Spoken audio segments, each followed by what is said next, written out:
why you're still on the JV basketball team. Let's get into it, man. When I was in my freshman and sophomore years of high school, I was on the freshman team and then the JV team. And the biggest reason why is because I was average all around. I was an okay shooter, okay playmaker, okay finisher, okay defender. What set me apart and allowed me to become the MVP of my varsity team the very next season, score 410 points, make first team all conference, what separated me was becoming amazing at one skill. That skill was shooting. I had my X factor.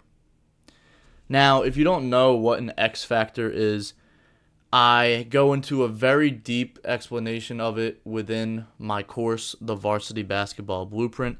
If you're very serious about making varsity this season, that's just for you. Click that link in the description. You'll learn all about that. Next, pace is too slow. The biggest difference between JV basketball and varsity basketball is the pacing of the game. That's the biggest thing. The speed is much quicker. So in order for you to graduate from JV and to finally get that call up to varsity, you got to stop wasting dribbles. You're at the top of the key and you're dribbling the ball 10 to 15 times. There's no need for all that. Once you call that play, you cross half court, hey, let's get into our set, make that first pass, cut through, move around.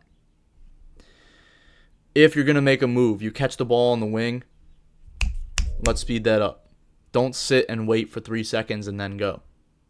React quicker. That's going to help you a ton. If you can understand the pacing of varsity basketball, you're going to be good because it's pretty much the same as JV. Yes, the skill, talent is a little bit better. Well, a lot better, but pacing is the biggest adjustment you need to make. You'll play up to your competition. You'll be fine, but just pick up the pace. Next, the reason why you're still on JV is because you still think like a JV player. Well, how do JV players think? JV players they got two ways of thinking. The first one is the angry, victim-minded one.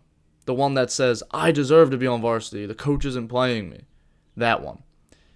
And the second one is the happy-go-lucky guy, oh, I'm just here to have fun basketball player, and taking it like a hobby, not seriously. And if you're watching my videos, I'm assuming you're the first one. You're angry, and you want to be on varsity so bad, but you're just not getting that time. It'll help you a lot to start thinking like a varsity player. Have that confidence in yourself. Know that you're that guy. Drop that anger and drop that tenseness because that tenseness during games is not going to help you. You got to play a little bit more free. You can use that anger in your training, of course. Use it as fuel. A lot of people get this idea that you shouldn't use anger as fuel because it's a negative emotion, but I honestly think it's a valuable tool. I use my anger in a lot of different things in my life, basketball included. If I'm dissatisfied with how something is going, I'm going to get angry about it and I'm going to change it. That's not a negative thing, or at least it shouldn't be seen as negative. Next, you're physically unprepared. When I was a freshman and sophomore, I was a bit chubby still. I was a late bloomer, so I was a bit chubby, and I wasn't prepared for that speed of the game. I wasn't able to get up and down. I was too slow, right? My trainer at the time said I was 10 steps too slow. You really got to focus on getting faster, getting stronger. By the way, if you don't know what lifting routine to do, how to train, once again, Varsity Basketball Blueprint, link in the description. That's all you. Next, not enough IQ. I didn't just insult you. I didn't call you dumb. When I say not enough IQ, I mean not enough basketball IQ. You don't understand the game deeply enough.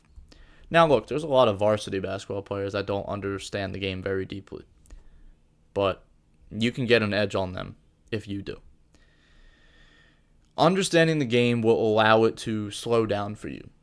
You'll start to recognize patterns a lot more, and you'll be able to do what you want. You'll get to your spots, and you'll say, oh, I'm prepared for this. I've already seen it. And that's where big changes start to happen. That's when you start to score more points. And it gets really exciting, man. I'm excited for you. Some of the ways to improve your basketball IQ are to watch film. That's number one.